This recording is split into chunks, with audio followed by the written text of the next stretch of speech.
세상이 어지럽고 복잡하지만은 그럼에도 불구하고 우리가 안전하게 지낼 수 있는 것은 하나님의 크신 은혜라는 것을 잊지 마시기를 바랍니다. 믿음이 생기기 전에는 이 말이 마음에 와 닿지가 않습니다. 무엇 하나님의 은혜야. 그냥 우리가 한 주 살다 보니까 이렇게 지낼 수 있었던 거지 라고 생각을 할 수 있습니다. 그러나 여러분께서 생명의 위험을 느껴보신 분이라면 우리가 살아가는 한순간 한순간이 하나님의 은혜이구나 하는 것을 고백하지 않을 수가 없습니다. 큰 어려움을 겪어보지 않은 분들은 우리가 살아가면서 하나님의 은혜가 없이도 살아갈 수 있을 것이라는 생각으로 세상을 살아가 보기도 합니다.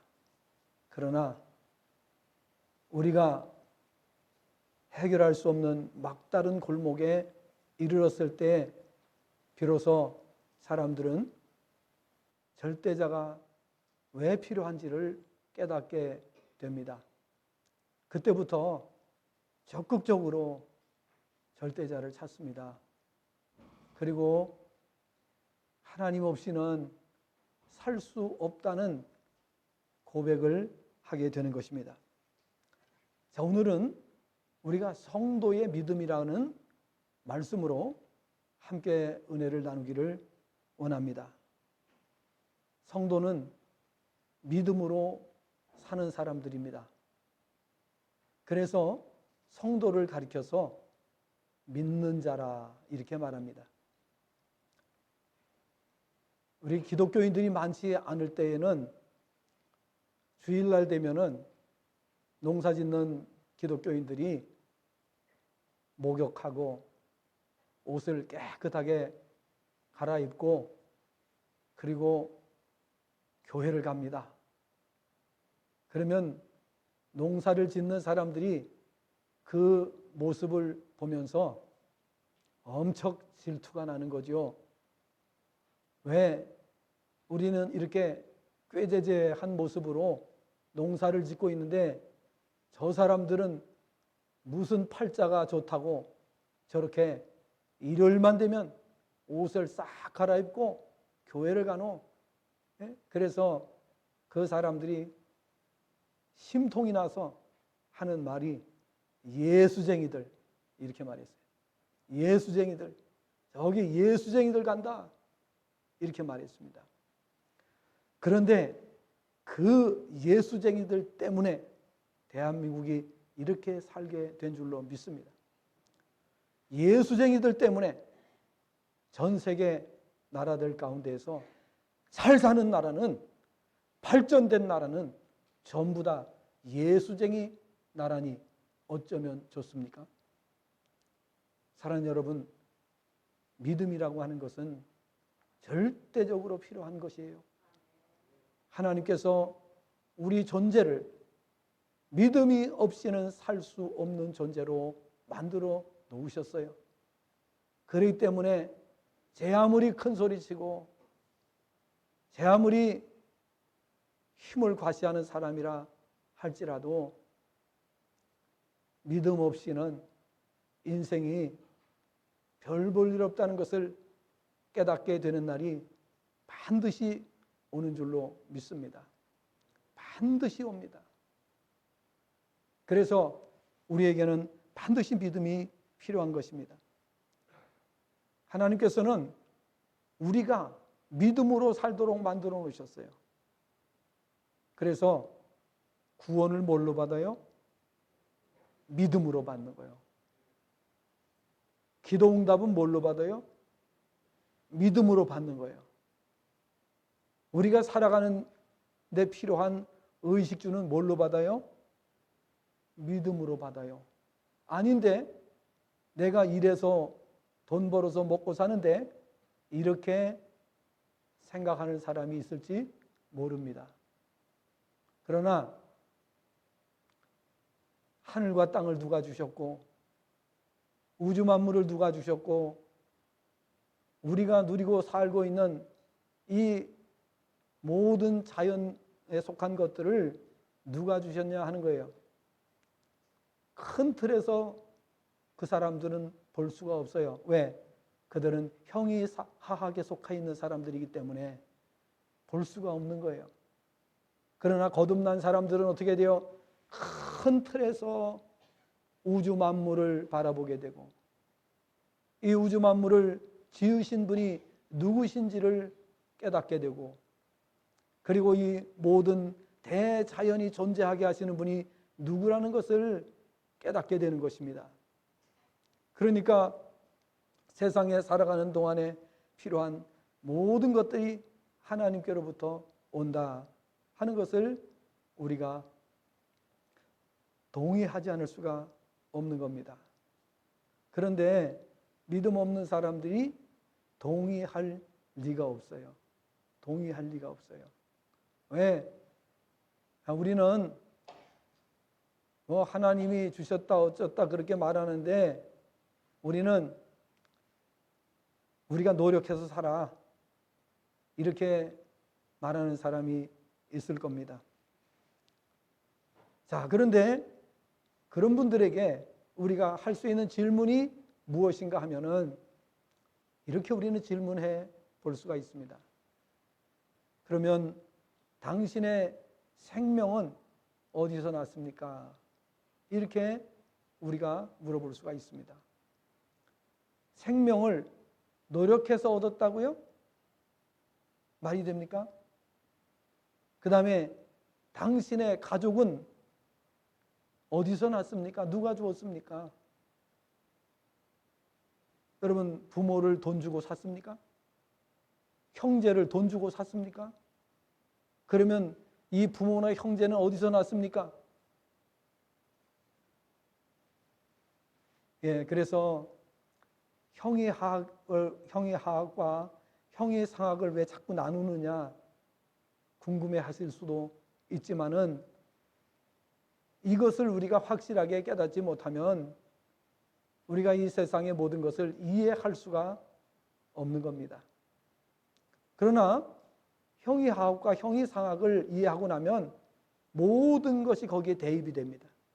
그러면서 다 이해가 돼버립니다. 예. 그러나 이러한 사실을 알지 못하는 분들은 아무리 이야기해도 소귀의 경이 읽힙니다. 우의독경이라 그런 말이 있습니다. 소귀의 경이 읽힙니다. 영적인 것을 알아들을 수 있는 사람이래야 오늘 우리가 하는 말을 알아들을 수 있어요. 영적인 것을 알아들을 수 있어야 설교를 알아들을 수가 있습니다. 이 설교라고 하는 것은 형이상학에 속한 것입니다. 그렇기 때문에 형이상학에 들어오지 못한 사람은 세상에서 아무리 경험이 많고 아무리 지식이 있다고 할지라도 그것을 가지고는 형이상학을 전혀 들여다볼 수가 없다는 사실입니다. 반드시 거듭나야만 그것이 가능하다는 사실을 알아야 되는 것입니다. 거듭나는 게 뭡니까? 우리가 성령의 역사로 말미암아 예수님을 마음의 구주로 영접한 그 사건을 가리켜서 거듭남이라고 하는 것입니다. 그것이 간단하게 생각될 수 있지만은 결코 간단한 것이 아닙니다. 하나님의 역사가 아니면 거듭난다는 사실은 절대적으로 불가능하기 때문에 그런 것입니다. 그래서 하나님의 역사로 말미암아 거듭나고 나면 그때부터 우리가 영적인 세계를 이해하게 됩니다. 깨닫게 됩니다. 그때부터 말씀을 들으면 그 말씀이 우리 귀에 들어오기 시작하는 것입니다. 깨달아지기 시작하는 것입니다. 성도는 믿음으로 구원받고 믿음으로 기도하여 응답받고 의식주에 관한 모든 것을 믿음으로 받습니다. 성경은 뭐라고 말씀하고 있는가 하면 내가 너희에게 다 주었다. 의식주에 관련된 모든 것을 다 주었다. 건강도 내가 다 주었다. 모든 것을 다 주었다. 그런데 그것을 사용할 수 있으려면 무엇이 있어야 된다고요? 믿음이 있어야 된다. 성경은 그렇게 말씀하고 있어요. 그래서 성경을 보니까 내 믿음대로 사용할 수 있다고 말씀하고 있습니다. 그 이상도 아니고 그 이하도 아니고 믿음만큼만 우리가 사용할 수가 있습니다. 지금 우리가 살고 있는 이 순간에 모든 삶이 우리의 믿음만큼 진행되고 있다는 사실을 믿으시기를 바랍니다. 이게 이제 깨달아질 정도가 되면 상당한 이제 영적인 수준에 들어온 거예요. 아닌 것 같은데 지금 내가 사는 게 내 믿음은 지금 이만큼 올라가 있는데 지금 내 형편을 보면은 저 아래에 있는 것 같은데 이렇게 생각을 할 수도 있을 것입니다. 그러나 그렇지 않습니다. 오늘 아침에도 요양원에서 이제 예배를 우리가 드렸습니다. 우리 또 두 군데서 이제 요양원에서 예배를 드리고 우리가 이게 코로나19가 오고 나서부터 예배를 지금 세 곳에서 드리고 있습니다. 그래서 우리 또 다른 곳에서 우리가 두 곳에서 예배를 드리게 됩니다. 제가 예배를 드리면서 이런 말씀을 드렸습니다. 제가 여기에 처음 왔을 때, 교회에 처음 왔을 때 여기 동네 집도 몇 채 안 되고 그리고 상당히 어려웠다 하는 것을 말씀을 드렸습니다. 그러면서 저희가 결혼하고 신혼 초에 우리 첫째를 낳아가지고 저희 집사람이 교회마다 다니면서 도움을 받아가지고 왔습니다. 얼마나 끔찍한 일입니까? 그죠? 큰 교회 가서 그 도움을 받아가지고 그걸 가지고 와서 우리가 생활을 한 겁니다. 아기를 업고 그것도 버스를 몇 번씩 갈아타고 전철 타고 이렇게 해가면서 그런 어려운 시절을 우리가 거쳐서 왔지만은 오늘의 하나님께서 은혜를 주셔서 오늘 우리가 이렇게 넓은 공간에서 예배드리게 된 줄로 믿습니다. 정말 우리가 상상할 수 없는 그런 놀라운 역사들이 그동안에 계속해서 줄기차게 일어났던 것을 간증하지 않을 수가 없습니다. 정말 시간 나면 기도하고 하나님 앞에 눈물로 호소하고 금식하며 기도하고 산에 가서 기도하고 기도원에 가서 기도하고 우리 정말 하나님 앞에 매달려서 기도할 때마다 하나님께서는 기적으로 응답해 주셨습니다. 왜 믿음을 우리가 강조합니까? 이 믿음만큼 하나님이 주시기 때문입니다. 우리가 어떤 형편에 있고 어떤 처지에 있기 때문에 나는 형편이 안 좋아, 나는 이런 상황이야, 절망하고 낙심하고 이렇게 할 시간에 오히려 하나님 앞에 적극적으로 기도할 때에 하나님의 기적과 역사가 일어난 줄로 믿습니다. 실패하는 사람들은 왜 실패하느냐? 낙심하고 절망하기 때문에 실패하는 겁니다.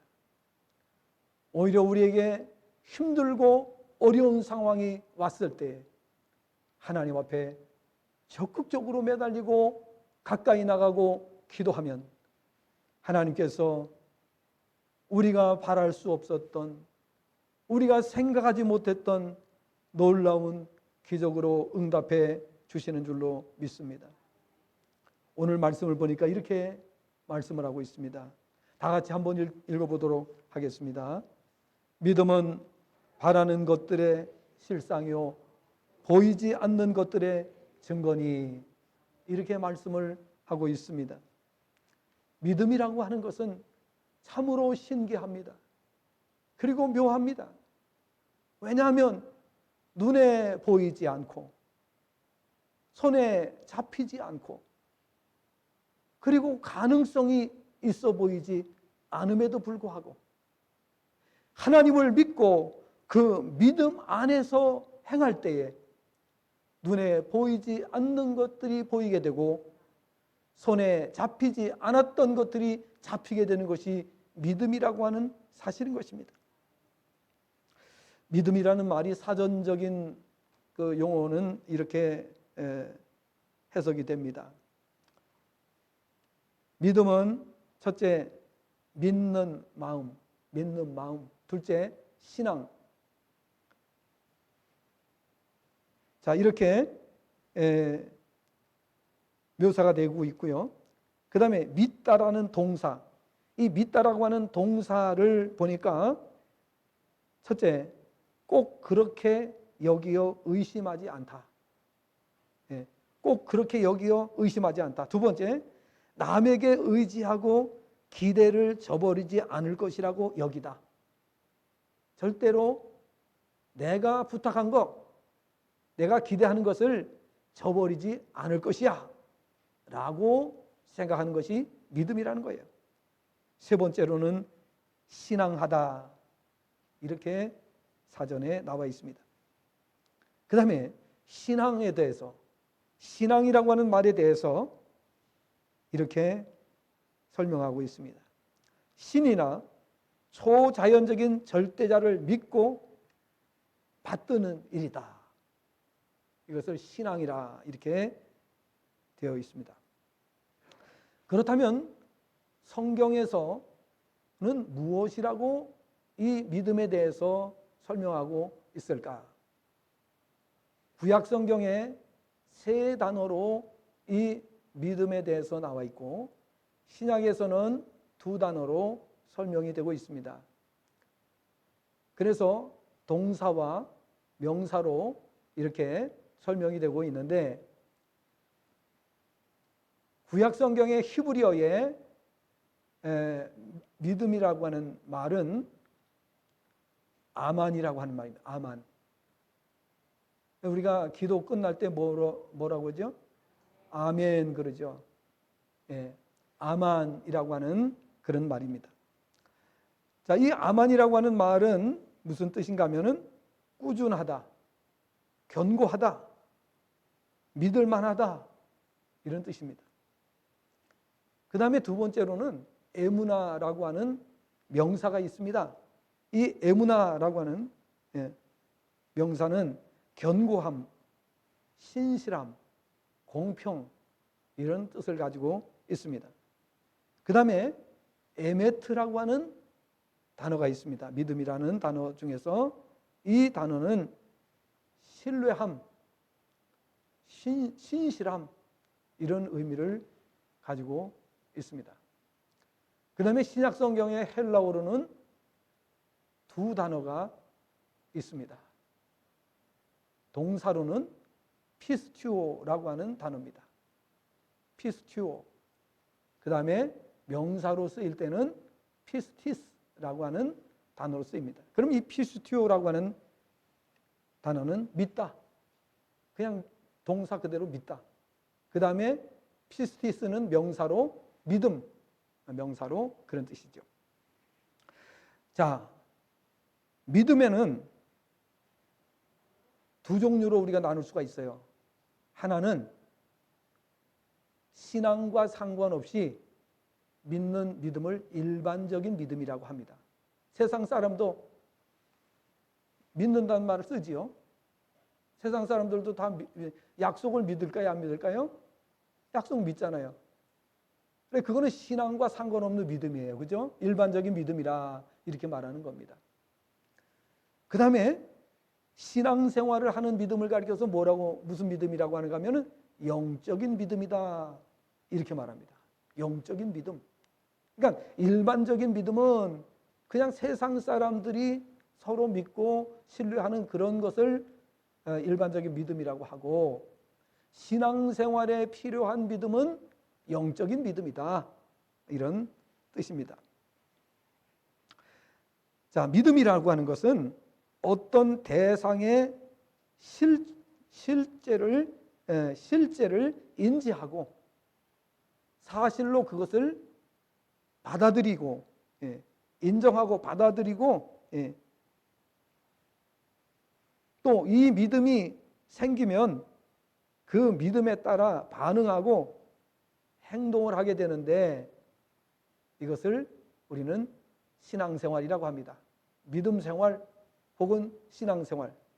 그러니까 믿음이라고 하는 것은 사실을 그대로 인정하는 거예요.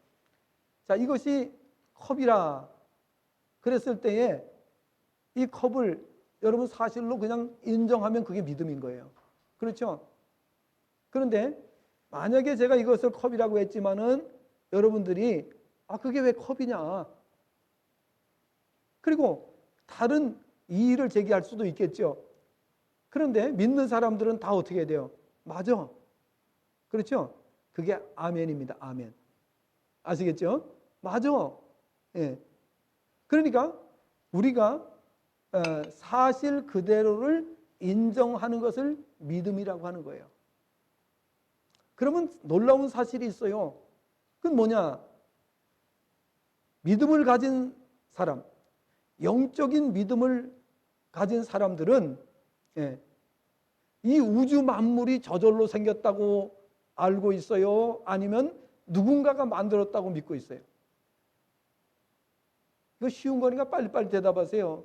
여러분은 쉬운데 형이 하학에 속한 사람들은요, 죽었다 깨어나도 이걸 믿질 못해요. 대학 교수도 못 믿어요. 누구도 못 믿어요. 우리는 쉽지. 왜? 거듭났기 때문에. 거듭나기 전에는 우리도 똑같았어요. 우주 만물을 하나님이 만드셨습니다. 무슨 소리 하고 있어? 이렇게 나왔단 말이에요. 그러니까 하나님께서 하신 것을 사실 그대로 인정하는 게 뭐예요? 그게 믿음이에요. 사실 그대로 인정하면 그게 믿음이에요. 그런데 거듭나지 못했을 때는 사실을 사실대로 인정하지 않는 삶을 살았다는 거예요. 우주 만물을 지으신 분이 계시는 것은 100% 확실한데 그거를 거듭나지 않은 사람들이 받아들일 수가 없는 거예요. 글쎄 그렇긴 한데 이거 저절로 있어? 아니 믿지 않는 사람한테 우리가 물어보는 거예요. 이 나무가 저절로 있어? 그러면 아니라는 거지. 저절로 아니다는 거지. 그렇죠? 그러면 저절로 안 있다면 이게 어떻게 생겨난 거야? 머리만 극적극적 하는 거예요. 그죠? 그 땅에서 났겠지. 아마 이렇게 말할 수 있겠죠. 그러니까 이게 저절로 있을 수는 없는 거고. 글쎄, 그럼 어떻게 된 건가? 자, 이렇게 해서 결국은 믿지 않는 사람들은 답이 없는 삶을 살고 있어요. 이 세상을. 그죠? 그래서 우리는 그들을 가리켜서 뭐라고 말하느냐? 답답한 인생이다. 이렇게 말하는 거예요. 또 다른 말로는 뭐라고 말해요? 답이 없는 인생이다. 이렇게 말하는 거죠. 인생이 죽으면 어디로 가지? 그러면 그걸 어떻게 알아? 모르지. 답답한 인생이죠. 이 우주 만물이 어디서 생겨났을까? 누가 만들었을까? 그거 모르지. 답답한 인생이죠. 인생이 어디서 왔을까? 모르지요. 답답한 인생. 인생이 죽으면 어디로 갈까? 그거 모르지요. 답답한 인생이지요. 그래서 답답한 인생이라고 말하는 겁니다. 우리는 다 대답할 수 있어요, 없어요? 예? 자신이 없습니까? 이 우주 만물은 누가 만드셨어요? 예. 그럼 우리 인생 어디서 왔어요? 예. 하나님께로부터 왔어요. 우리는 또 이 세상을 떠나면 어디로 가요? 하나님께로 어떻게 해요? 하나님께로. 인생, 우리 죽은 다음에는 하나님께로 어떻게 해야 돼요? 돌아가야지. 그렇죠? 그 믿지 않는 사람도 돌아간다는 말은 다 써. 그렇죠? 어디로 돌아가는지도 모르면서 돌아간다는 말을 써. 그러니까 여러분, 신앙생활을 해서 우리가 돌아가셨습니다 라고 말했을 때에 어디로 돌아가셨는지를 알 수 있는 성도, 어디로 돌아가는지를 아는 사람이야말로 하나님의 지혜가 있는 사람인 줄로 믿습니다. 하나님의 지혜가 임하기 전에는 이 모든 것 중에 단 한 가지도 모르고 단 한 가지도 대답을 하지 못하는 것이 답답한 인생, 거듭나지 못한 인생이라는 사실을 아셔야 됩니다. 그 사람이 세상에서 지혜가 있건 지위가 있건 상관없습니다. 답답한 인생일 뿐인 것입니다. 자, 믿음에 대해서, 믿음의 의미에 대해서 지금 말씀을 드렸고, 두 번째로는 믿음의 중요성에 대해서 말씀을 드리도록 하겠습니다. 믿음이 중요한 이유는 하나님께서 믿는 자들의 믿음을 기뻐하시고 모든 은혜를 주시기 때문입니다. 뭐에 따라서 주신다고요? 믿음 따라서 주신다 말씀하셨어요. 그러면 무엇을 주시는가 한번 보겠습니다. 첫째, 믿음의 결국 구원을 받는다 하는 것입니다. 믿음으로만 구원을 받을 수 있어요. 행위를 가지고 구원받을 수 없습니다. 믿음으로만 구원을. 그런데 이제 뒤에서 설명하겠습니다마는 믿음은 도대체 뭘 가지고 믿음이라고 하느냐 하는 것에 대해서 설명을 듣고 나시면 그 다음에 명쾌하게 이해가 될 수가 있습니다. 믿음으로 구원받아 요한복음 3장 16절에 보니까 하나님이 세상을 이처럼 사랑한 독생자를 주셨으니 누구든지 그를 믿는 자마다 멸망치 않고 영생을 얻게 하려 하심이라 말씀을 했습니다. 사도행전 16장 31절을 보니까 주 예수를 믿으라. 그리하면 너와 내 집이 구원을 얻으리라 말씀하셨습니다. 에베소 2장 8절과 9절 말씀을 보니까 너희가 믿음, 그 은혜로 인하여 믿음으로 말미암아 구원을 얻었나니 이것이 너희에게서 난 것이 아니요 행위에서 난 것이 아니니 이는 누구든지 자랑치 못하게 하려 하심이라 말씀을 했습니다.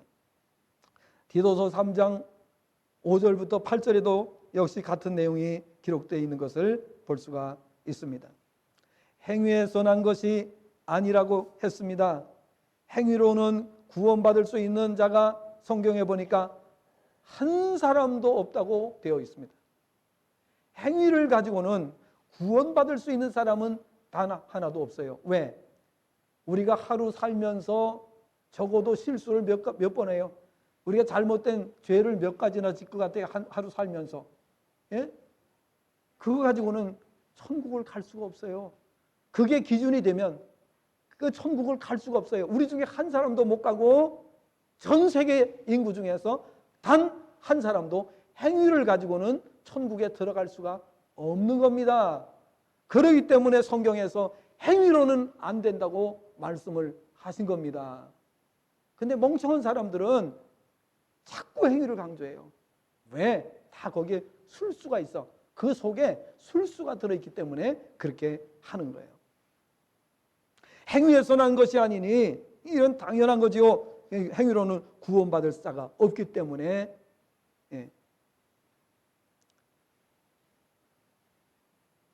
하나님께서는 은혜의 수단인 믿음으로 구원받도록 하셨기 때문입니다. 누구를 믿습니까? 빨리빨리 대답하지. 누구를 믿어요? 하나님의 아들 독생자를 누구로 믿어요? 구원자로 믿는다. 왜? 하나님께서 독생자 예수님을 구원자로 보내주셨기 때문에. 왜? 행위로는 몇 사람도? 한 사람도 구원을 못 받으니까. 행위를 가지고는 한 사람도 구원을 받을 수 없으니까 누구를 보내주신 거예요? 아들을 보내주신 거예요. 독생자를 구원자로 보내주신 거예요. 그래서 원하는 사람은 누구나 다 구원받을 수 있도록 하시기 위해서 그 방법을 하나님께서 택하신 거예요. 불만이 있습니까? 근데 이단자들은 어떻게 돼요? 안 그렇다는 거예요. 스스로 그 사람들은 불행 속으로 빠져 들어가는 사람들이에요. 말할 필요도 없어요. 그런 상대조차도 할 필요가 없는 거예요. 이 방법은 하나님의 긍휼에서 비롯된 것으로 행위가 기준이 아니라는 것입니다. 행위가 기준이 되면 구원받을 자는 제로가 되는 거예요. 0이 되는 거예요. 0이 되는 거예요. 예. 어떻게 행동을 완벽하게 하는 사람이 있다 할지라도 행위를 가지고는 구원받을 수가 없게 되어 있다는 것입니다. 자, 두 번째로는 왜 우리가 믿음이 중요하냐? 하나님께서는 믿음 따라 모든 걸 주신다고 했죠. 하나님은 다 주신다 그랬어요. 의식주고 건강이고 모든 필요한 거 다 주시겠다 그랬어요. 조건은 뭐예요? 믿음만큼만 주시겠다 그랬어요. 그래서 여러분이 아무리 노력을 해도 여러분의 믿음을 능가할 수 없습니다. 그러니까 믿음만큼만 주시는 거예요. 그 이상도 안 주시고 그 이하도 안 주시는 거예요. 왜 그렇게 하실까요? 믿음을 가지라는 거예요. 믿음을 가지라는 거예요. 믿음을 가지면 어떻게 돼요? 정말 완전한 하나님의 축복에 들어올 수가 있는 거죠. 그러니까 하나님께서는 믿음을 갖도록 하기 위해서 믿음만큼 주시는 거예요. 봐서 믿음이 자랐으면 그만큼 또 주시는 거예요. 믿음이 자라면 또 그만큼 주시는 거예요. 그래서 믿음만큼 그 이상도 그 이하도 아니에요. 그래서 저는 그렇게 말씀드렸어요. 우리가 그렇게 신혼 초에 아기 엄마가 아기를 들쳐업고 다니면서 큰 교회마다 다니면서 이렇게 도움을 받아가지고 교회가 운영하고 이렇게 했었는데 그 교회가 오늘 이 교회라고. 사랑하는 여러분, 하나님이 하시면 됩니다. 어느 곳에 있든지 어떤 상황에 있든지 하나님이 하시면 되는 줄로 믿습니다. 그래서 우리가 믿음을 키워야 되는 거예요. 왜 믿음을 강조합니까? 믿음이면 되기 때문이에요. 이게 성경의 많은 내용들을 지난 몇 주간 동안 반복해서 제가 말씀을 드렸기 때문에 그 구절들은 생략하겠습니다. 전도서 5장 18절 19절이라든지 출애굽기 15장 26절이라든지 또 여러 그 구절들, 마태복음 6장 33절, 로마서 8장 32절 이런 구절들 오늘은 생략하겠습니다. 왜냐하면 여러 주를 반복해서 말씀을 드렸기 때문에 하나님께서 다 주시겠다 그랬어요. 하여간 다 주시는데 믿음만큼 주시겠다. 세 번째로 왜 믿음이 중요하냐? 믿으면 하나님의 영광을 보기 때문입니다. 요한복음 11장 40절 말씀 보니까 예수님께서 죽은 나사로를 살리시기 전에 하신 말씀이 내가 믿으면 하나님의 영광을 보리라 하지 아니하였느냐, 이렇게 말씀을 하셨어요. 죽은 자를 살려주시는 영광을 목격하게 된 것이죠. 오늘 우리는 그런 영광을 많이 체험했습니다. 우리 교회 제가 여러 번 간증을 드렸습니다마는 코마 상태에 빠진 분들이 여러분들이 깨어났습니다. 기도할 때 기도 즉시 예수님의 이름으로 명하노니 깨어날지어다, 일어날지어다, 이 말과 동시에 깨어났습니다. 사랑하는 여러분, 이것을 어떻게 과학적으로 증명할 수 있겠습니까? 어떻게 인간의 말로 설명이 가능하겠습니까? 오늘 우리는 하나님의 능력을 믿는 이 체험들이 필요합니다. 믿음은 하루아침에 되는 것이 아니잖아요. 계속해서 경험하면서 싸우면서 그렇게 누적이 돼야 되는 거죠. 믿으면 하나님의 영광을 보는 줄로 믿습니다. 네 번째로 왜 믿음이 중요하냐? 모든 것을 해결받는 최후의 답이 되기 때문입니다. 마태복음 6장 33절 그런즉 너희는 먼저 그의 나라와 그 의를 구하라. 그리하면 이 모든 것을 너희에게 더하시리라 말씀을 하셨습니다. 요한복음 14장 12절부터 14절 말씀해 보니까 내가 진실로 진실로 너희에게 이르노니 나를 믿는 자는 내가 하는 일을 그도 할 것이요 또한 그보다 큰 일도 하리니 이는 내가 아버지께로 감이라. 너희가 내 이름으로 무엇을 구하든지 내가 행하리니 이는 아버지로 하여금 아들로 말미암아 영광을 받으시게 하려 함이라. 내 이름으로 무엇을 구하든지 내가 구하면 내가 행하리라. 내게 구하면 내가 행하리라. 요한복음 15장 7절에서는 너희가 내 안에 거하고 내 말이 너희 안에 거하면 무엇이든지 원하는 대로 구하라. 그러면 이루리라고 말씀을 하셨습니다. 이렇게 모든 것의 최후의 답은 믿음입니다. 다섯 번째로 마지막으로 한 가지 더 말씀드립니다. 이 세상 떠날 때 마지막 붙들 것은 믿음뿐입니다. 운명하는 사람의 손에 달러를 갖다 쥐어줘도 거부합니다. 다이아몬드를 갖다 주어도 거부합니다. 진수성찬을 갖다 주어도 거부합니다. 마지막 순간에 붙들 것은 하나입니다. 물론 예수님의 이름이요 하나님 아버지의 이름을 불러야 되죠. 그런데 무엇이 있어야 되느냐? 믿음입니다. 믿음이 없으면 꽝입니다. 늘 말씀드렸죠. 인생 믿음 없으면 꽝이다. 크게 세 번째로 믿음의 3대 요소에 대해서 말씀을 드리도록 하겠습니다. 여기 이단자들이 이 부분에 대해서 많이 논쟁을 삼고 있는데 이 부분에 대해서 우리가 이해를 하고 나면은 이단들을 물리칠 수 있습니다. 이단들하고 싸우지 마세요. 그 사람들은 성경에 버림받은 자들이기 때문에 싸울 필요도 없다. 예. 물론 이단에 잘못 빠져가지고서 구원받아야 될 사람도 있을 겁니다. 있을 겁니다.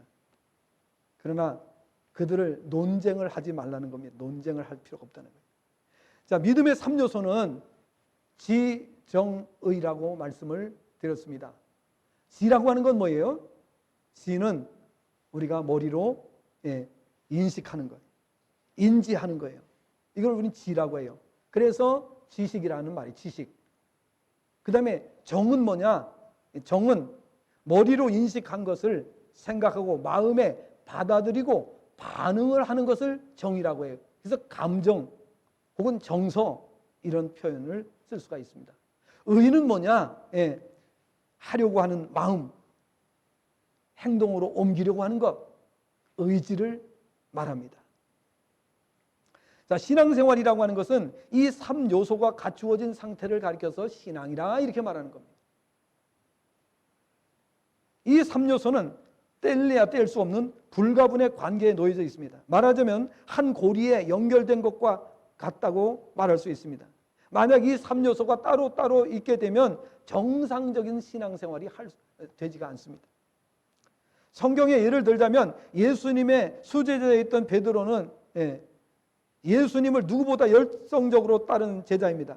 그런 그가 마태복음 26장 31절부터 35절 말씀을 보면 예수님께서 제자들에게 오늘 밤에 너희가 다 나를 버리리라 말씀을 하시자 말씀하시고 그 다음에 그러나 내가 살아난 후에 너희보다 먼저 갈릴리로 가리라 하시자 베드로는 대답합니다. 모두 주를 버릴지라도 나는 결코 버리지 않겠나이다. 이게 뭐예요? 지정의 중에서 뭐예요? 의지죠. 그죠? 의지. 절대로 안 그러겠습니다. 이건 의지라고 하는 거예요. 예. 자, 그런데 베드로는 분명하게 말해놓고 그 다음에 또 뭐라고까지 말을 했는가 하면은 내가 주와 함께 죽을지언정 주를 버리지 않겠나이다. 이렇게 자신의 굳은 의지를 말한 것을 볼 수가 있습니다. 예수님은 뭐라고 말씀하셨지요? 오늘 밤 닭 울기 전에 내가 3번 나를 부인하리라 이렇게 말씀하셨지만은 베드로는 펄펄 뛰면서 죽을지라도 그런 일은 없다고 잡아뗀 것을 볼 수가 있습니다. 여기서 볼 때 주님 제자 베드로는 지적으로 그리고 정적으로 분명하게 믿음을 가지고 있었고 입으로 고백까지 했습니다. 다른 제자들도 그와 같이 말했다고 했습니다. 그렇다면 어디에 문제가 있는 것입니까? 베드로에게 믿음이 없었던 것일까요? 아니죠. 믿음은 있었죠. 믿음이 없었다면 예수님 따라다녔겠어요? 믿음이 부족했던 것이죠. 그러면 천국 못 갑니까? 어떻습니까? 베드로가 믿음이 부족하니까 천국 못 갑니까? 아닙니다. 믿음이 부족해도 천국은 가는 겁니다. 그렇죠? 분명합니다. 예. 그러니까 저와 여러분이 믿음이 부족해도 천국은 갑니다. 갑니다.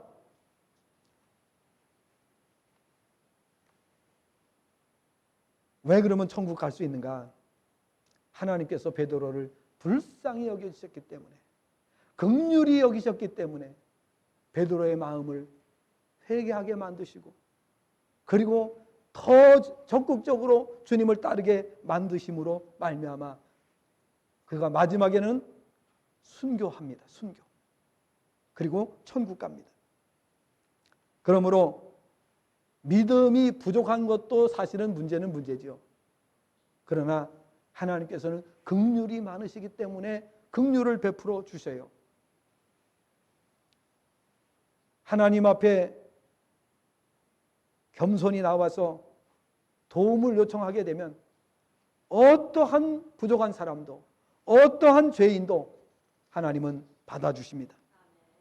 그러므로 성도는 속지 말아야 됩니다. 행위를 구원의 조건으로 말하는 자들은 스스로 천국 가기를 포기하는 자들과 같다고 할 수 있습니다. 행위는 믿음의 한 요소입니다. 그러므로 생각 따로, 감정 따로, 행동 따로가 아니라 믿음은 3요소가 한 덩어리입니다. 믿음이나 행함이냐 이렇게 이원론적으로 생각하는 사람들은 어리석은 자들입니다. 어떻게 믿는데 행동으로 옮기지 않을 수가 있습니까? 그렇죠? 내가 소유하면은 돈을 벌 수 있다. 아주 100% 확신이 있어요. 그런데 그냥 지나쳐요? 네? 믿어지는 대로 사람을 행동하게 돼 있어요. 그러니까 하나님이 믿어지는데 하나님을 멀리할 수 있어요? 그거는 구원과 관련이 없는 사람은 그렇게 될 수 있어요.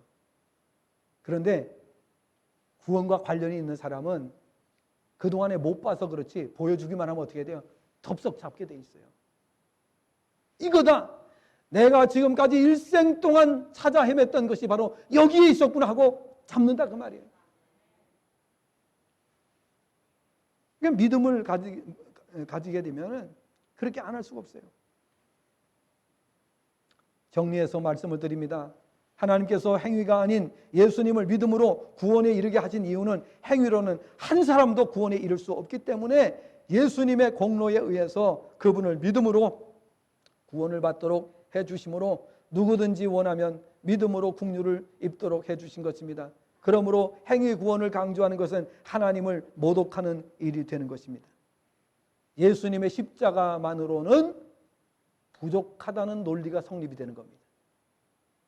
나의 행위가 얹어져야 완전한 구원에 이를 수 있다고 하는 모순에 빠질 수 있다는 것을 우리가 알아야 되는 것입니다. 예수님의 십자가로 충분한 줄로 믿습니다. 예수님의 십자가로 우리의 구원이 충분하다는 것을 믿으시면 아멘 하시기 바랍니다. 충분합니다. 문제는 우리의 행위가 구원의 조건이 되는 것이 아니라는 거예요.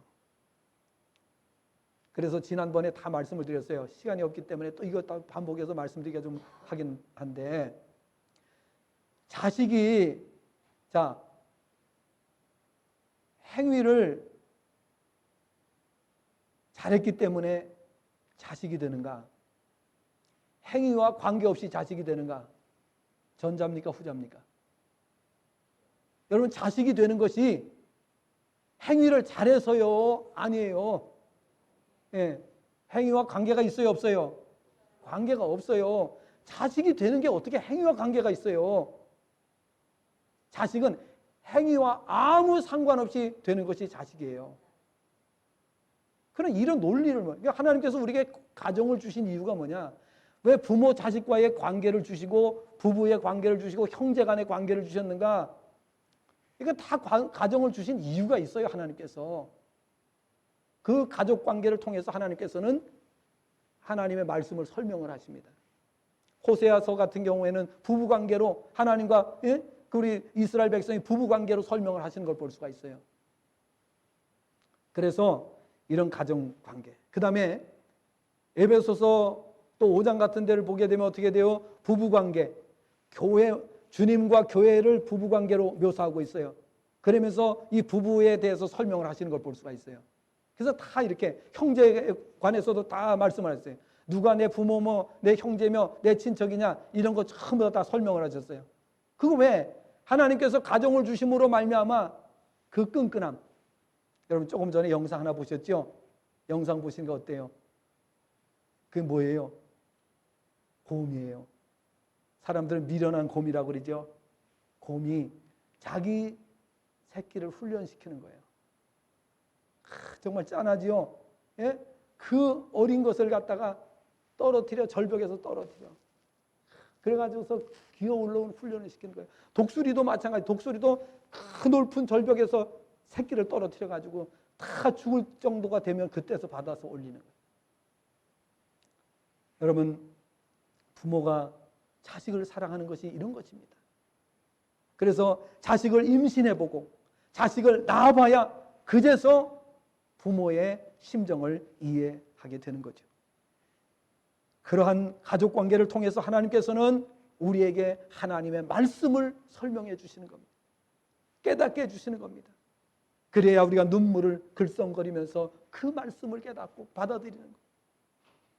아무리 설명을 해도 알아듣지를 못하는 거예요. 그러나 우리가 경험하고 우리가 그 경험을 통해서 깨닫게 되는 그 과정을 통해서 하나님께서는 우리에게 진리를 깨닫게 해 주시는 겁니다.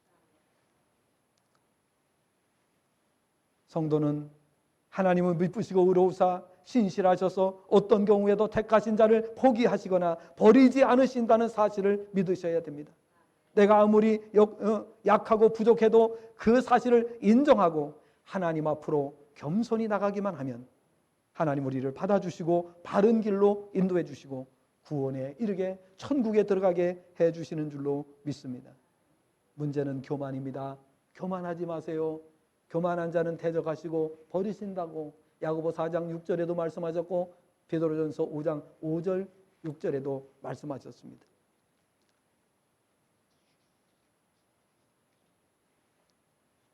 제가 질문 두 가지를 마치고 말씀드리고 마치겠습니다.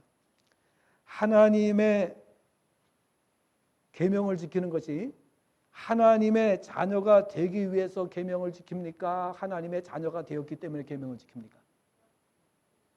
예. 자녀가 되었기 때문에. 구원받기 위해서 계명을 지킵니까? 구원받았기 때문에 계명을 지킵니까? 구원받기 전에는요, 계명이 뭔지도 모르고 아무것도 몰라. 뭐 헛소리하고 있어. 그러니까 이단자들은 말이죠, 정말 하나님 앞에 그냥 무서운 벌을 받게 돼요. 왜냐? 헛소리 자꾸 하니까. 예? 구원받기 위해서 계명을 지키는 게 아니라 구원받았기 때문에 계명을 지키는 거예요. 구원받기 전에는 일도 몰라. 아무것도 없어. 무슨 소리야? 하나님의 자녀가 되기 위해 계명을 지킵니까? 자녀가 되었기 때문에 계명을 지키지. 자, 몇 주간 동안 제가 계속해서 연속으로 이 말씀을 드렸는데 이제 여기서 마쳐야 될 것 같아요. 그래서 우리가 이제는 더 이상 이런 데 현혹이 되거나 이단자들의 미혹을 받거나 이런 엉뚱한 소리에 약해지거나 이런 일들이 없기를 바랍니다.